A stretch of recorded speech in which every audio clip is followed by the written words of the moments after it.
Hello दोस्तों, नमस्कार। स्वागत है आपका इस नए वीडियो में। आज हम चर्चा करने वाले हैं एक दुनिया की बहुत ही संवेदनशील खबर पे। जैसा कि आप लोग सभी लोग जानते होंगे श्रीलंका क्राइसिस के बारे में। श्रीलंका इस समय बहुत ही अपने अस्तित्व के लिए जूझ रहा है, अगर हम कह सकते हैं। इतनी बड़ी त्रासदी श्रीलंका को शायद कभी श्रीलंका ने देखी हो। देखिए, हाल ही में प्रेसिडेंट जो वहाँ के हैं गोटाबाया राजपक्षे जी, उन्होंने भी रेजिग्नेशन दे दिया था। उन्होंने 13 तारीख को दे दिया था। उनका रेजिग्नेशन आज स्वीकार कर लिया गया स्पीकर के द्वारा। श्रीलंका के गोटाबाया राजपक्षे जो 13 तारीख को दे दिए थे इस्तीफा, वो 14 तारीख को सिंगापुर पहुँच चुके हैं। आप देख रहे हैं 14 जुलाई की एक खबर है इंडिया टुडे का। तो ये सब खबरें अगर देखा जाए तो बहुत ही महत्वपूर्ण हो जाती हैं किसी देश के शासन के लिए। किसी देश के राजनीतिज्ञ अगर ऐसे उस देश को छोड़ के चले जा रहे हैं इतनी ख़राब, इतनी विकट परिस्थितियों में, तो वह देश कैसे फेस करेगा अपने समस्याओं को। यहाँ पे देखिए, ये सीधा बताया जा रहा है कि not majority minority Sri Lanka crisis result of corruption, Rajapaksa family greed. सीधी सी बात है, किसी देश में अगर नेपोटिज्म का इतना ज़्यादा बढ़ावा हो जाएगा, नेपोटिज्म इतना ज़्यादा इस देश में है, आपसे क्या बताएं। इनका पूरा राजपक्षे परिवार ही पूरा श्रीलंका पे राज करता है और एक ऐसी अवस्था पे देश को ये लोग लेके चले आए कि जो एक सोचनीय विषय हो जाता है, संवेदनशील मुद्दा हो जाता है। अगर श्रीलंका के बर्बादी के कारणों में कुछ कारणों को हम देखें तो क्रमशः मैं 5 कारण लेके आया हूँ। आप इस पे ध्यान दें कि कर्ज ने तोड़ी कमर, श्रीलंका की बर्बादी के पीछे चीन का कर्ज देकर अपने जाल में फंसाने वाली नीति।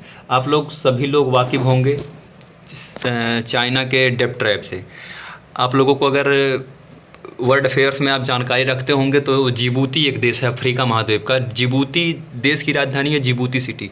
जिबूती को श्रीलंका ने उसके जीडीपी से ज़्यादा उसको कर्ज देके अपने डेब्ट ट्रैप में फंसा लिया है। मे भी अगर दुनिया के बड़े देश या यूएनओ जैसी संस्थाएं जिबूती का साथ नहीं देंगे तो कभी हो सकता है कि आने वाले समय में जिबूती भी चाइना का ही पार्ट हो, क्योंकि इतना ज़्यादा किसी देश की जीडीपी से ज़्यादा उसको कर्ज दे देना केवल एक देश के द्वारा बहुत बड़ी बात होती है। अब ये देखिए, श्रीलंका पे चाइना ही नहीं, भारत और जापान जैसे देशों का भी अच्छा खासा कर्ज है। विदेशी मुद्रा भंडार इनका इतना ज़्यादा गिर गया क्योंकि जब से नई सरकार गठित हुई इन्होंने इतना ज़्यादा फ्री का सामान वितरित किया केवल अपने बड़ाई के लिए कि हमारे सरकार का गुणगान किया जाए, राजपक्षे परिवार का गुणगान किया जाए। और एक समय ऐसा आया कि $1.58 बिलियन इनका विदेशी मुद्रा भंडार रह गया।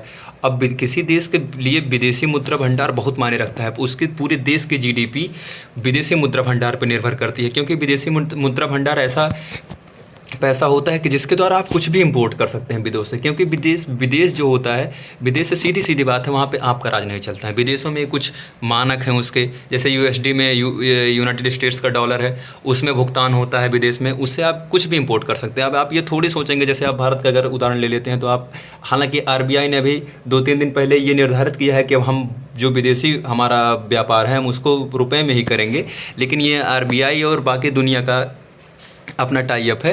लेकिन अगर देखा जाए तो हम रुपए में सब देश से नहीं व्यापार कर सकते, हमें यूएसडी वगैरह में करना पड़ेगा। तो किसी देश के लिए विदेशी मुद्रा भंडार कितना बड़ा मायने रखता है ये आप समझ गए होंगे। फिर 100% ऑर्गेनिक खेती का फैसला। देखिए, दोनों खबरें लिंकअप अगर करके आप पढ़ेंगे तो आपको समझ में आ गई कि $1.58 बिलियन रह गया। तो इनके लिए ये समस्या हुई कि जब विदेशी मुद्रा भंडार गिर गया तो इनके यहाँ खाद बनती नहीं है इतना ज़्यादा। इनको लगभग 80 से 90% खाद इंपोर्ट करना पड़ता है। खाद मतलब ऑर्गेनिक खाद, जो हम लोग यूरिया, डाई, पोटास वगैरह यूज करते हैं। तो ये लोग उसको खरीदने के चक्कर में ये सोचे कि जब विदेशी मुद्रा भंडार है नहीं तो ये जनता को बहलाने फुसलाने के लिए ये हो जाए कि हम ऑर्गेनिक खेती करवाएंगे, हम लाइफ एक्सपेक्टेंसी बढ़ाएंगे अपने देश की लोगों की। तो उन्होंने 100% ऑर्गेनिक खेती का फैसला लिया, जिसके कारण कृषि, देखिए, कृषि प्रोडक्शन 40 से 50% तक कम हो गया। 40 से 50% कम होने का मतलब आप सीधे शब्दों में सुनिए कि अगर आप एक साल में 1 कुंटल का उत्पादन करते हैं तो आपने उत्पादन केवल 50 किलो का किया।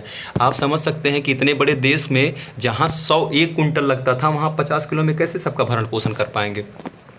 फिर चौथे नंबर पे कोरोना ने ठप किया पर्यटन। कोरोना ने सभी देशों में हालांकि अपना प्रभाव दिखाया, लेकिन कुछ देश ऐसे जो अपने पर्यटन के लिए केवल जाने जाते हैं, जैसे श्रीलंका हो गया, मालदीव हो गया, इंडोनेशिया हो गया। तो ये सब देश ऐसे हैं जो अपने पर्यटन को लिए लेकर जाने जाते हैं। तो कोरोना ने इन सबको कुछ ज़्यादा ही प्रभावित किया, क्योंकि श्रीलंका के जीडीपी में पर्यटन का करीब 10% योगदान है, और 10% योगदान किसी जीडीपी में किसी केवल खास क्षेत्र का होना बहुत बड़ी बात होती है।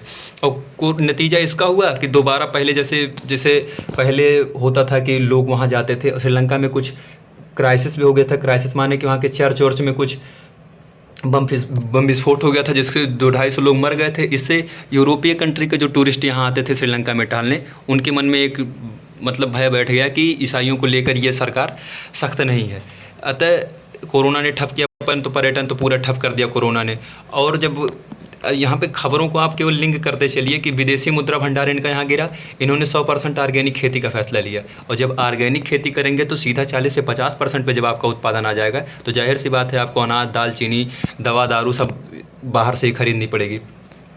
इससे इनका टूरिज्म सेक्टर बिगड़ा ही था। टूरिज्म सेक्टर का ये डाटा आप लोग देखिए, टूरिज्म सेक्टर में 56,268 लोग केवल भारत से आते हैं। बाकी और देशों का आंकड़ा आप देख लीजिएगा।